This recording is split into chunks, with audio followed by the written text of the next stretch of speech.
Hi guys. I hope we're not too tired. We've been having fun. All right.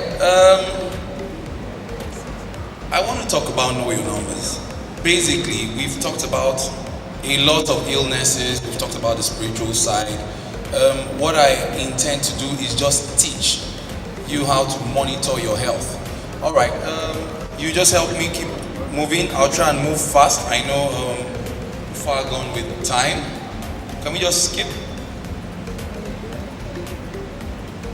All right, so let's define health, and then you see that the definition of health encompasses everything we've talked about. All right, health defined as a state of complete physical, mental, she talked about it, social well-being, and not merely the absence of disease or infirmity. So when someone says, I have not been ill for the last 5 years or 2 years, you need to understand that that's not health. Okay, that's infirmity or illness. But have you checked yourself physically? Are you fit? Mentally, are you fine? Okay, and socially, are you relating with your peers or society the way you're supposed to relate? That is what we talk about when we say health. And it's an intentional thing to be healthy. Okay, it takes a lot of effort and intelligent lifestyle choices to remain healthy. All right, and I'm just going to run you through that. Next slide, please. So we're talking about wellness today. It's important to understand what wellness is. Can I have the next slide, please? All right, so well me, well you, what exactly is wellness? Let us understand the concept, because wellness is totally different from health. Wellness is generally used to talk about healthy balance, all right, of the mind, body, and the spirit that results in health. Okay, it results in a feeling of well-being, and it's basically designed as a constant, which is what you need to note. It is constant, okay, and it's a conscious pursuit of living life to its fullest potential. That's what wellness is. You have to be consistent, and it has to be a conscious effort when you're trying to have wellness. You've seen the food court, you've seen everything that has been displayed there. That's all part of wellness. All right, you have to be intentional about taking fruits. You have to be intentional about taking water. You have to be intentional about the right choices. On this side is a lot of health products, insurance, and all that. You have to be conscious about it. Okay, let's move on, please. So basically what we're trying to do is just invoke a shift in the way we've been thinking about our bodies. Think wellness and not just when I fall ill, then I treat myself. That's basically what we're talking about. Average life expectancy in the rest of the world compared to Nigeria will probably tell you what you need to know about how we take our health. All right. When I'm in the hospital and a patient comes to me and I have to break the bad news of a certain illness, our usual response as Nigerians is usually, God forbid. Okay, and then they run away, and after some time they come back.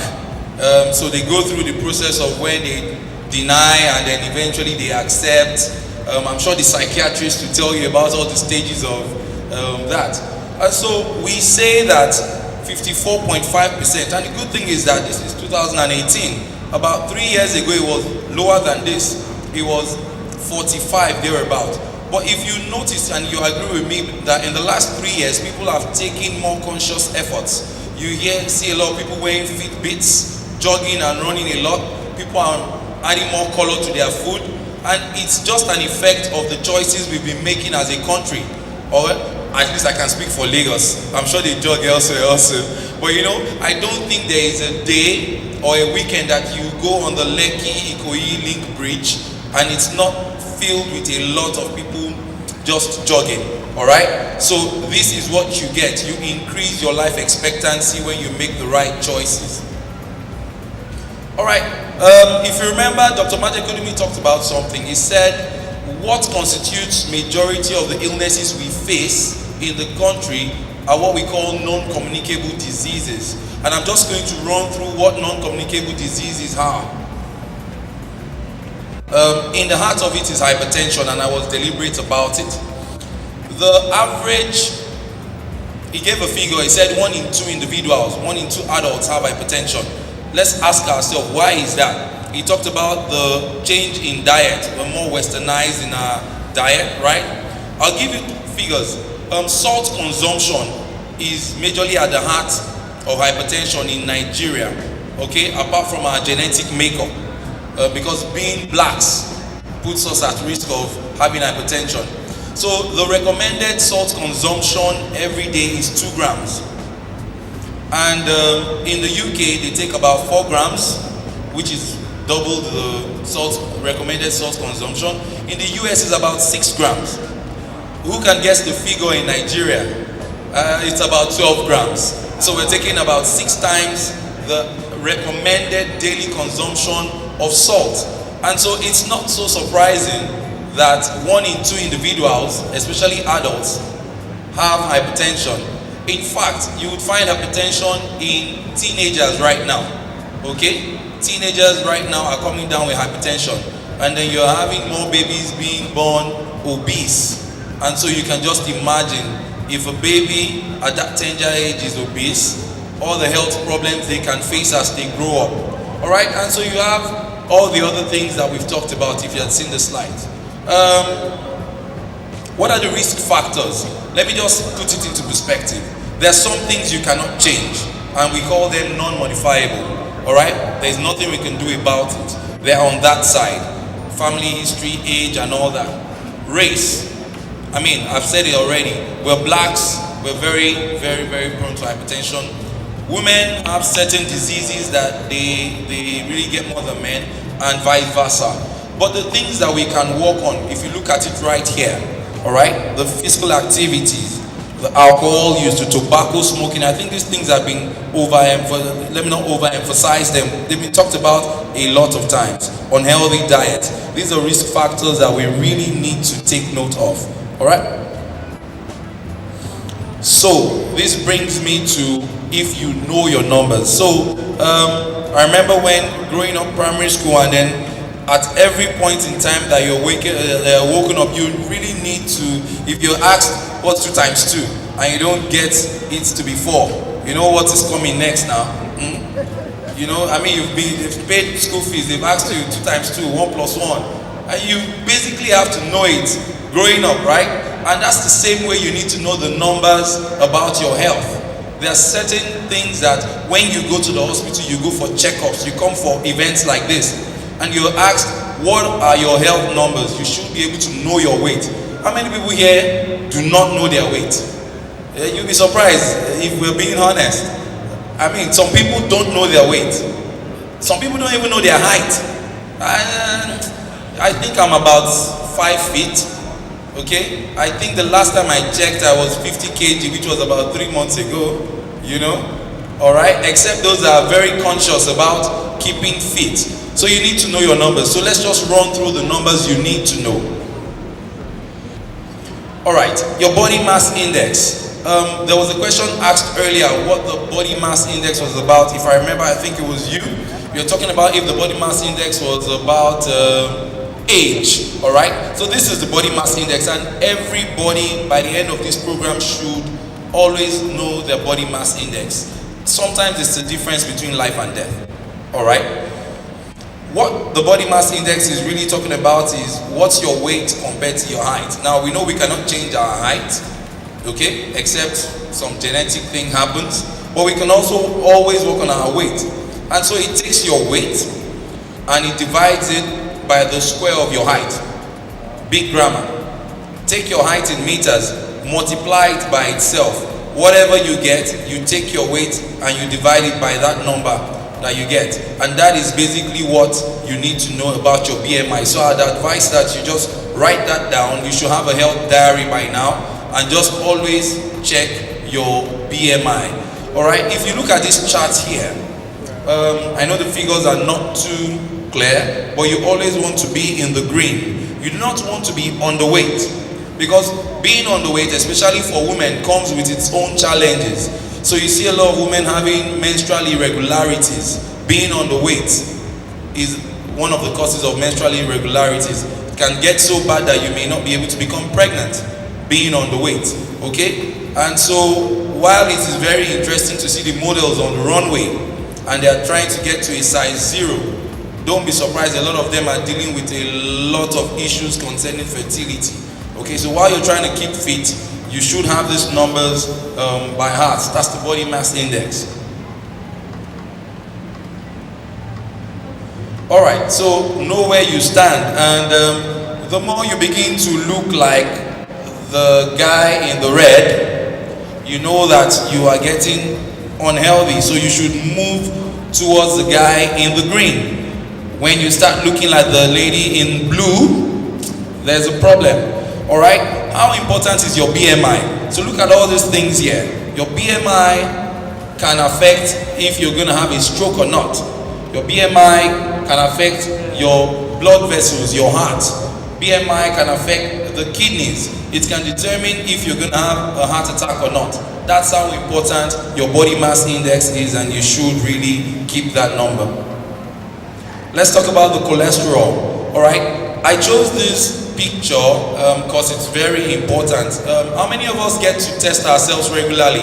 You do those health checks and all that, and then you're checking for your cholesterol levels, and then they say this one is a bad cholesterol, this one is a good cholesterol, and it's really confusing.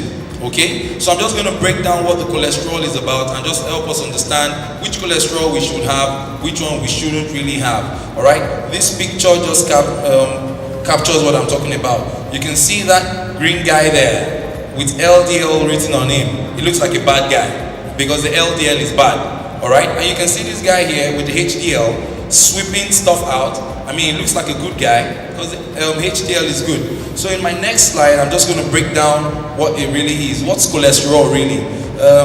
Years ago, I mean, Nigeria has gotten better. Years ago, you go into the market. I don't know if it still exists. Some of us have now gotten used to convenience shopping, so we don't know what is really in the market. But you see that oil, and then you see the clear part up, and then you see one very thick yellowish part down. And that was all the cholesterol we were consuming way back then, until the likes of all the big names started coming about with zero cholesterol. And you see these cans now, these oils with the heart sign telling you that it is heart friendly. So there are a lot of things health-wise that have changed in Nigeria. And just imagine how many of those green guys we used to have in our system just because we're buying the funny looking. I mean, some people will even say if it doesn't have that yellowish part, it's not good oil, so that you can pour a little and it expands. You can use it for months when you buy that one bottle, you know, consuming cholesterol. Alright, it's a waxy substance. It's found in your blood. It's naturally in your blood. Alright, your body needs cholesterol. So nobody is telling you have zero cholesterol. Your body needs cholesterol. But what type of cholesterol does your body need? Your body needs the good cholesterol, the HDL. Alright, but your body does not need the bad cholesterol. It doesn't need the LDL. Why? Because the LDL sticks to the walls. Just like that guy sitting down. He just sits down, sticks there, and keeps building up. And eventually, blood cannot flow. Blood can't pass. And anytime blood can't flow well, you're going to have a heart attack, you're going to have a stroke. In fact, everywhere, every organ, every part of your body that blood gets to.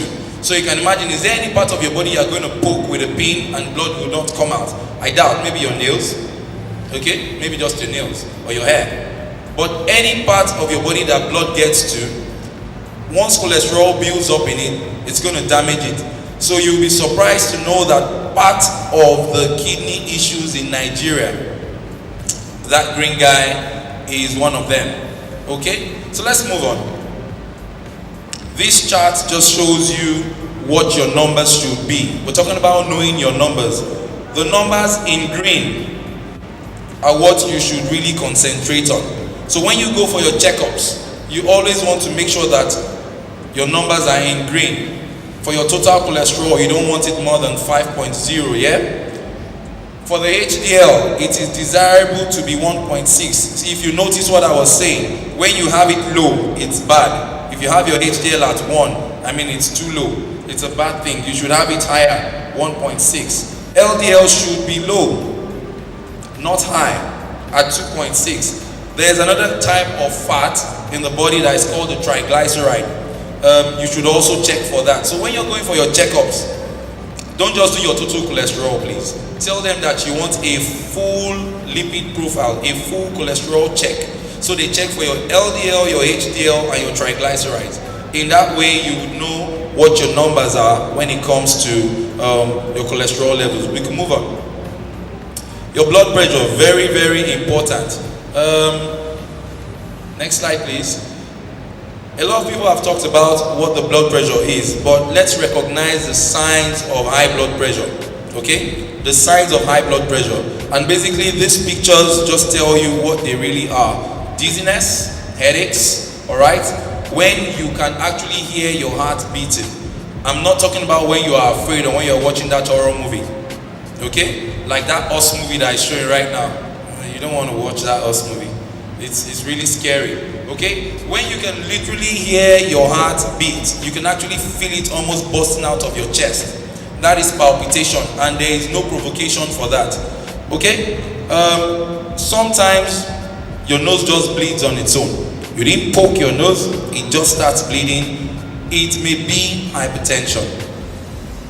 You may have a sore knee. You may not be sleeping well. Some things are funny. When patients come around and they say, oh doctor, I think this high blood pressure is caused by the fact that I did not sleep well last night, or I've not been sleeping well over the past couple of weeks. In truth, it's the other way around. If you have a high blood pressure, you will lose sleep. It's not the lack of sleep that is causing the high blood pressure. It's the high blood pressure that is causing the lack of sleep. Your temperature may just be raised. You may just be feeling a fever. I've had a couple of people come in, and the first and only thing that they felt that made us know they're hypertensive is the fact that they had a fever. It's not malaria and it's not typhoid. It's hypertension. You will be surprised. Okay? Alright, and two things I'm not going to leave out. Visual problems. Unfortunately for some people, the first thing they're going to find out when they have hypertension is that they are losing sight. They can't really see things to their left. They can't really, things are just appearing blurred. Double vision. And by the time we check their blood pressure, it's very high. And they never knew they had hypertension. There was no headaches, no other sign, but until it damaged the eyes. Okay? And the last thing is, anytime you feel fatigue for no just cause, you're just feeling tired, you're just feeling like you can't go on, it just might be hypertension. You need to check yourself. Next slide, please. Alright, so how do you check your blood pressure? I would expect that by now, everybody in Nigeria should have the blood pressure machine. Not the type that you saw on the table, that needs an assistant to help you check it, but there's the electronic one where you can just wrap around and press the button and relax, and it checks for you. Everybody should have it by now, because if 1 in 2 adults have hypertension, you really want to know if you're part of them. Okay, so I'd advise that you get what we call a sphygmomanometer, big grammar blood pressure machine. Okay, sorry, skip back to the previous slide. I was talking about the numbers. So you expect that anything, when you check your blood pressure, anything greater than 130/80 is high blood pressure. You must always check and make sure that your numbers are within the normal range. The one on top should be between 90 and 120. The one below should be between 60 and 80. We can skip. Alright, and closely following hypertension is diabetes. They are both called sisters. They are both called silent killers. And this is very simple. It's because they may not give us any reason. You see those signs that I showed you, those pictures I showed you for hypertension. Those are in the lucky people that it will even give signs. Majority of cases, there's no sign at all. And the first thing you find out is, I'm sure a couple of us have had the gist that someone was just playing some sport and the person just slumped. Someone was just going somewhere and they just slumped. They didn't give any of those vivid signs. That's hypertension. That's diabetes. Alright, so let's look at what we are going to see in diabetes. You're checking your blood sugar. If you feel tired, some similarities with hypertension, you always feel tired. Okay? You're always going to pee, going to take a leak every time, especially at night. Ideally, you expect that you maybe wake up like twice at night, but you find out that before the morning you're waking up like 5 times, 6 times. Trust me, there are people like that. Or during the day, by the time you count how many times you've gone to ease yourself, you're talking about 10, 11 times already in 24 hours. I mean, how much water can you drink? Have you tried drinking 3 liters of water in a day before? It's very difficult. I mean, how much water can you drink? Okay? You find out there's frequent urination, sudden weight loss despite the fact that you are eating adequately. Let's emphasize that. Weight loss in itself is not bad, but despite the fact that you are eating adequately, you start losing weight. Okay? You need to be worried. You suddenly have a wound that just refuses to heal. No matter what you do, that wound does not heal. It may be diabetes. Sexual problems, very huge. Loss of libido, you just don't feel like number one. And even when you feel like you're 30 seconds, you're done. It may be diabetes. You just may need to control your sugar and get that experience back. And you find out that you're always hungry. You just finished eating a plate of lovely amala, and then in the next hour you're like binging for bread. You need something else. You need to check yourself. All right? Diabetes is a very high, how would I put it? Simple English, high consuming state. Okay? So you would keep eating. Blood vision, similar to hypertension. The first thing you may feel is you can't see properly. You need to check yourself. All right? Yes, paja. That's what we used to call it when we were growing up. That tingling of your hands and your feet that you may feel. Once you start feeling that diabetes has started affecting your feet and your hands, because anywhere blood goes, the sugar is there. High sugar in the blood is very toxic to the body. It starts damaging your nerves, and you start feeling what we call paja, or we say tingling of the hands and the feet. Very, very important. You're always thirsty. You just cannot get enough water. A couple of times I've tried to do what I advise my patients. Oh, take 3 liters of water in a day. And by the time I'm on like 2 liters, I'm like tired already, man. How do my patients do it? Oh well. So, but you just find out that you're already on 5 liters and you're not even satisfied. You are consistently thirsty. If you're consistently thirsty, you're urinating frequently, you're always tired, always hungry, it's diabetes until proven otherwise. And the final one that people get to see in women, you just find out that you're having this recurrent infection, recurrent vaginal infection. You're using this tablet, it just keeps coming back. Don't be surprised, it just may be diabetes, because it puts you in a very vulnerable state.